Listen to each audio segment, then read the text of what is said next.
In the second part of her story, we refit a new belt and rollers to our Piaggio scooter.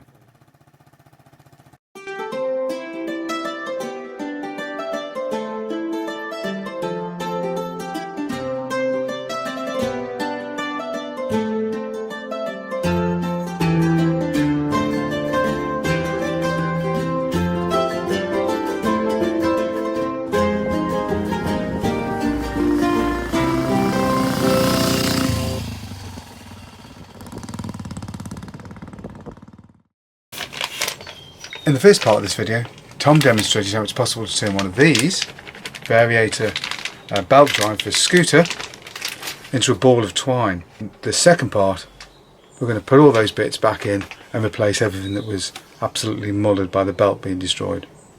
So let's see how that goes.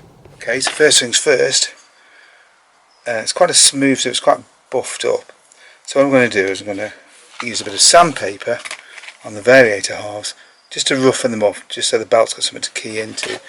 I don't have anything aggressive, it's quite a low weight sandpaper. And just make some circular scratches, a bit like that, just to break that sheen, just like that, just to give the new belt something to grip onto or key onto, basically.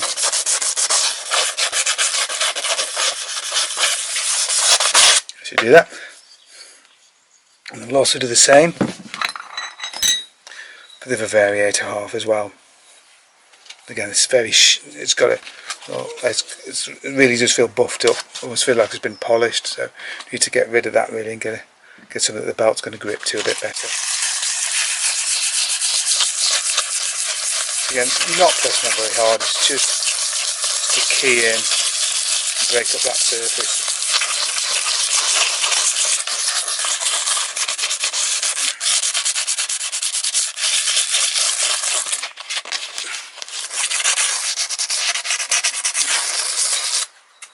Okay, so once you've done that, you need to get rid of all the fine powder that you've created.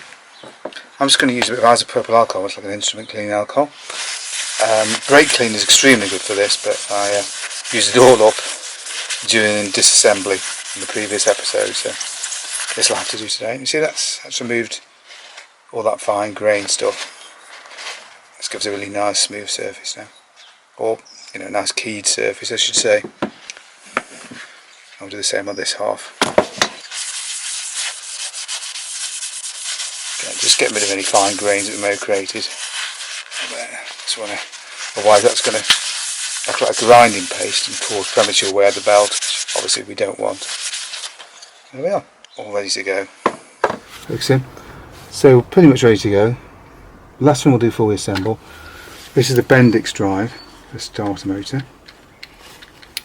Yeah. So that spins out nicely like that, and it should just spring back nice and loose. Just going to clear off any dust that's on here, give it a little bit of a wipe. If you don't want to be using any oil, you could use brake cleaner on it, for example. That'd be a good idea. Wouldn't use anything else, really. This one seems to be okay, doesn't it? And the only thing I would do is you would put a very tiny little nubbin of grease, maybe just a tiny little bit on the ends. But that's it, just a tiny amount. And making sure we keep it nice and clean, we don't get any grease anywhere else, because otherwise it's going to fly off and get onto the belt. And we just reassemble it into its bush, like that. You see that? That's back in place. And now we can think about assembling the variator. Okay, so now we've got our variator half, we can reinstall the rollers. These are the new rollers. Generally they'll say the plastic face should go counter or anti-clockwise, depending on how you say it. On these it's slightly less easy to work out which that is, because they're kind of both the same. I would say the writing you would regard on this Malosi one as the plastic face, so we'd load that anti-clockwise or counterclockwise. So that's going to go, hold each one, and then it should be pointing to the left.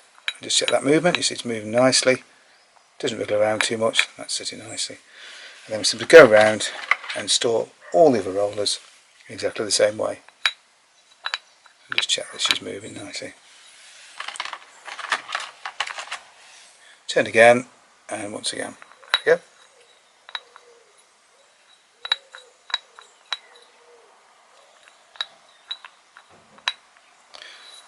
That's the rollers in situ. Now we've got the back cover. This goes on the back of the variator. We've got to install these little plastic bushes. Now, they will only go on one way. You can't get them wrong. On there. Basically, we've got 3 of them. If you like, there's 3 corners, as you could say. And just go on like that. It's often a good idea to replace these if you've got some, or you can get some in. They're fairly cheap, so it's not a big problem to replace them. And to fit them into the variator, quite simply, the little plastic bearings load onto these lugs right here. I'll simply just slide on. And that's it. Got the front pulley again. Need to put this bushing in place. Just like that.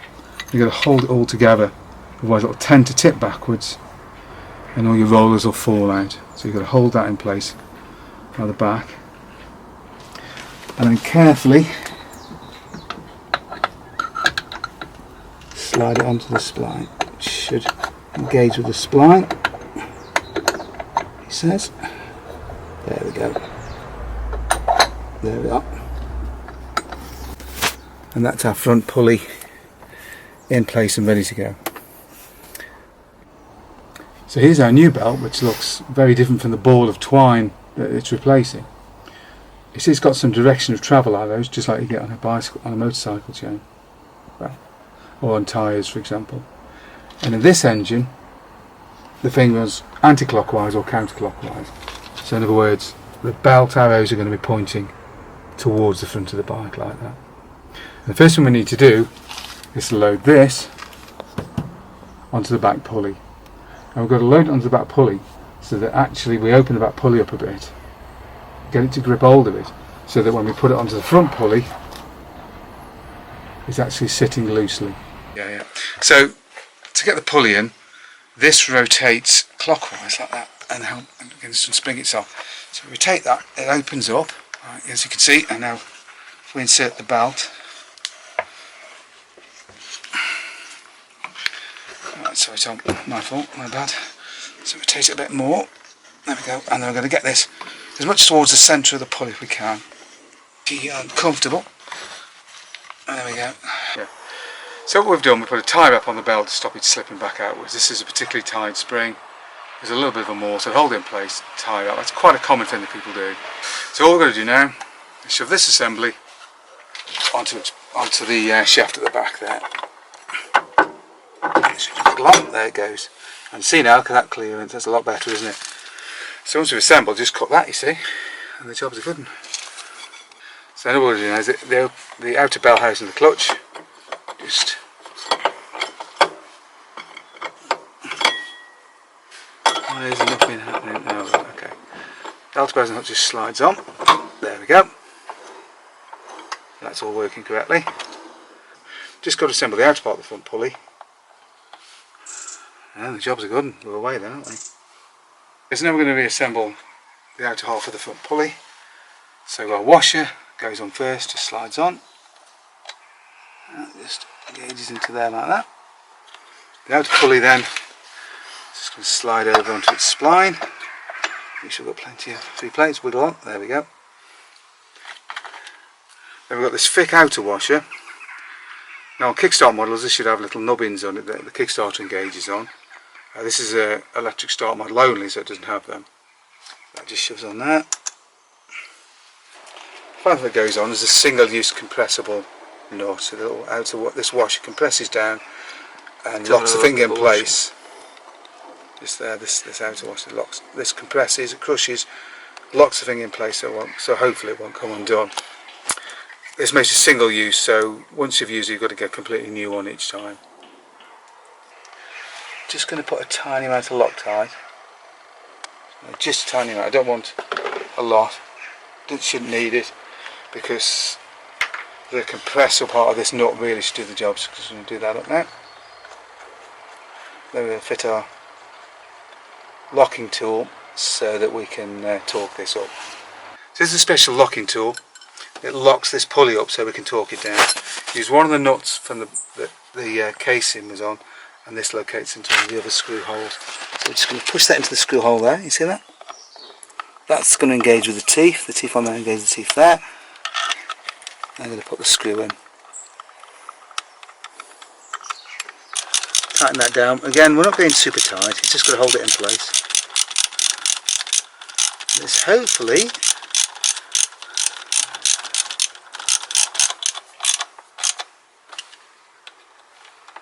that should do it, we're not going mad. And that's now locked. Also is now locked up, and we can torque this down. Now this is an 18mm nut, the compression single use one is. So we'll get an 18mm socket and then the torque spanner on that. Okay, and now we'll get the torque spanner. Now it's a very high reading, sort of around 60 foot-pounds, which is around 80 Newton meters. You can get these fancy digital ones that make a nice beep noise. This will just go clunk when it's ready. And we've got to go all the way to 60 foot-pounds, which is pretty tight, I have to say. See that? That's gone. That's just tight. So what we're going to do now, cut the Jubilee clip, and the belt is in place. Give that a bit of a turn, just to get the slack off it. I know I'm going to remove this, obviously. Take the cover off and reassemble. We can put all the cover back on. The bolt goes in the end after the cover, and we're rocking and rolling. Let's get this on.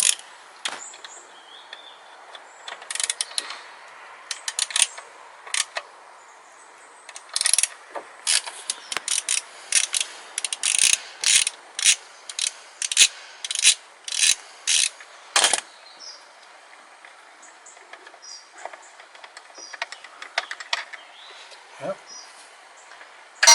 Oops, like that. This should now just pull off. Right then, Tom. So, dipstick out because it's in the way. And then we're going to spin it carefully over there. Fiddle around. So, put the cover on. We're going to slide it over the top of the sump opening. Can't think of a better word for it, but for the other top of this, and then engage it into the guides. So a bit of a fiddle, but if you hold the airbox from the top. Now this has clearly been designed to annoy you, hasn't it?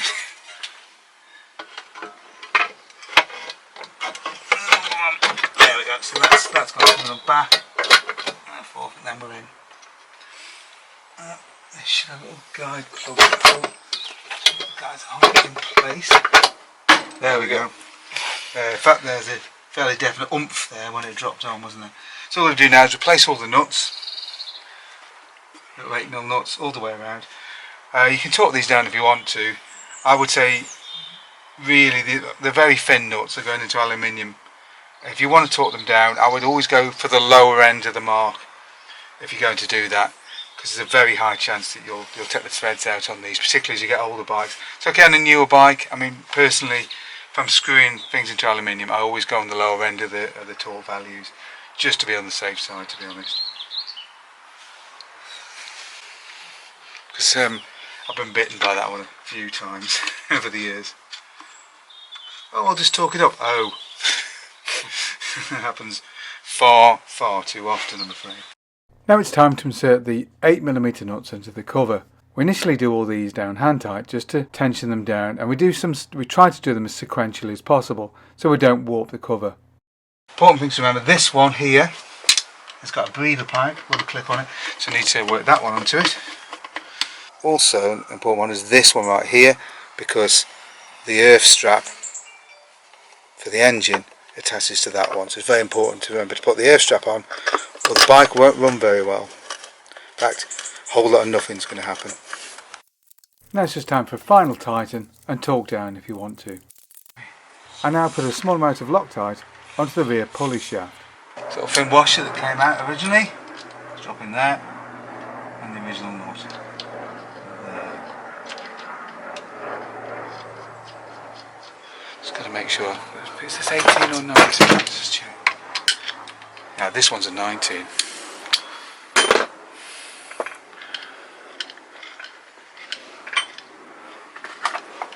it was.